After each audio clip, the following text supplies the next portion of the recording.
कभी सोचा है कि कैसे कुछ शब्द जब एक साथ आते हैं तो एक मतलब निकल कर आता है, और वही शब्द अलग तरीके से रखे जाएं तो कुछ भी समझ नहीं आता। आज हम इसी के पीछे की वजह समझेंगे कि कैसे सही शब्द मिलकर एक मतलब की दुनिया बनाते हैं, जिसे हम वाक्य या सेंटेंस कहते हैं। चलिए, इसे समझने के लिए यहाँ स्क्रीन पर देखते हैं। लेफ्ट साइड में क्या है? कुछ शब्द हैं जो बिखरे हुए हैं। Milk gives us cow the, कोई मतलब नहीं बन रहा है ना। लेकिन राइट साइड में जब इन्हीं शब्दों को सही तरीके से रखा गया, the cow gives us milk, तो देखिए बात एकदम साफ हो गई। यही तो है एक अच्छे सेंटेंस की पावर।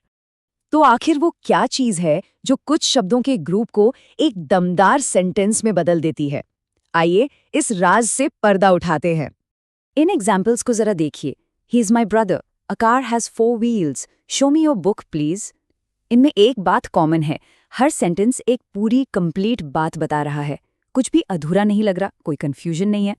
तो सबसे जरूरी बात जो याद रखनी है वो ये है, एक सेंटेंस सिर्फ शब्दों का ढेर नहीं होता।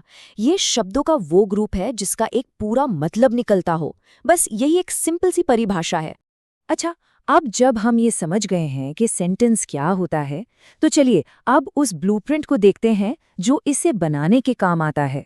वो 3 सुनहरे नियम जिन्हें हर सही सेंटेंस फॉलो करता है। ये है वो 3 पिलर्स जिन पर हर अच्छा सेंटेंस टिका होता है। पहला, शब्दों का सही ऑर्डर। दूसरा, एक कैपिटल लेटर से शुरुआत। और तीसरा, एक पंक्चुएशन मार्क पर उसका अंत। इनके बिना बात बनती ही नहीं। इसे ना एक रेसिपी की तरह समझिए। आपके पास दुनिया के सबसे अच्छे इंग्रेडिएंट्स यानी शब्द हो सकते हैं, लेकिन अगर उन्हें गलत ऑर्डर में मिला दिया तो डिश खराब हो जाएगी। शब्दों के साथ भी बिल्कुल यही होता है। यहाँ एक बेहतरीन उदाहरण है।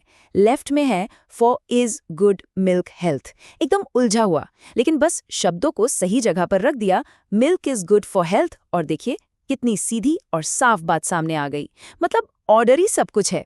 हमारा दूसरा नियम एक सिग्नल की तरह है। कैपिटल लेटर हमें बताता है कि यहाँ से एक नई बात शुरू हो रही है, ध्यान दें। और तीसरा नियम, ये बिल्कुल एक स्टॉप साइन जैसा है। ये हमें बताता है कि बात यहाँ खत्म हो गई है, सेंटेंस पूरा हो गया है। इसके बिना तो सेंटेंस एक ऐसी सड़क जैसा लगेगा जिसका कोई अंत ही नहीं है। और देखिए एक छोटा सा निशान कितना बड़ा फर्क डाल सकता है।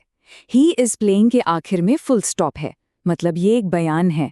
लेकिन आर यू हैप्पी के आखिर में क्वेश्चन मार्क है, तो ये एक सवाल बन गया। पंक्चुएशन सिर्फ एक निशान नहीं, ये सेंटेंस का पूरा मकसद बदल देता है। ठीक है, नियम तो हमने सीख लिए। अब चलिए देखते हैं कि जब हम सबसे जरूरी नियम यानी शब्दों का सही ऑर्डर तोड़ते हैं तो क्या गड़बड़ होती है। इन शब्दों के ग्रुप्स को देखिए। क्या कोई समझ सकता है कि ये क्या कहने की कोशिश कर रहे हैं? लगभग नामुमकिन है ना? शब्द तो सारे सही हैं, पर जब तक ऑर्डर सही नहीं, ये बस शोर है, कोई मतलब नहीं। तो सवाल ये उठता है कि वो कौन सी एक बुनियादी गलती है जो इन सब को एक सही सेंटेंस बनने से रोक रही है। जवाब हमारी रेसिपी वाली बात में ही छिपा है। इंग्रेडिएंट्स तो सही हैं, लेकिन उन्हें मिलाने का तरीका यानी उनका क्रम पूरी तरह से गलत है, और इसीलिए नतीजा बेमतलब है। स्ट्रक्चर के बिना कोई मीनिंग नहीं है। अब एक और आम गलती को देखते हैं, अधूरा विचार। ये एक ऐसे पुल की तरह है जो नदी के बीच में ही खत्म हो जाता है, आपको कहीं नहीं ले जाता। मिसाल के तौर पर इन द मॉर्निंग, सुबह में क्या, कौन, क्या हुआ, कहानी तो अधूरी है। ये हमें बीच रास्ते में लटका देता है और हम सोचते रह जाते हैं कि आगे क्या हुआ। तो आखिर इन शब्दों के ग्रुप्स में ऐसी क्या कमी है? वो कौन सा गायब टुकड़ा है जो इन्हें पूरा होने से रोक रहा है? ये एक ऐसी पजल की तरह है जिसमें से एक बहुत जरूरी टुकड़ा गायब है। जब तक वो टुकड़ा नहीं मिल जाता, तस्वीर कभी पूरी नहीं हो सकती। इन वाक्यांशों के साथ भी यही है, आइडिया ही अधूरा है। तो चलिए अब इन अधूरे पुलों को पूरा करते हैं और इन पजल्स के गायब टुकड़ों को ढूंढकर इन्हें एक मजबूत और मुकम्मल सेंटेंस बनाते हैं।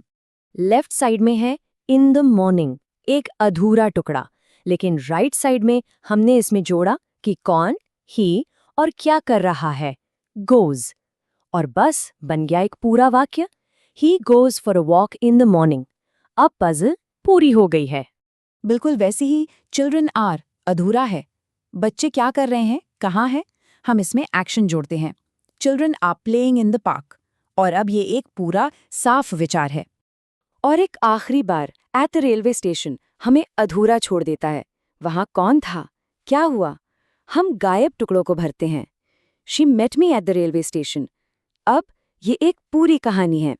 तो अगली बार जब कोई कुछ लिखता या बोलता है तो याद रखिए, वो सिर्फ शब्द नहीं बना रहा, बल्कि विचारों को एक रूप दे रहा है। एक बार में एक पूरा विचार। हर पूरा सेंटेंस एक पूरा आइडिया होता है जो हम एक दूसरे के साथ शेयर करते हैं।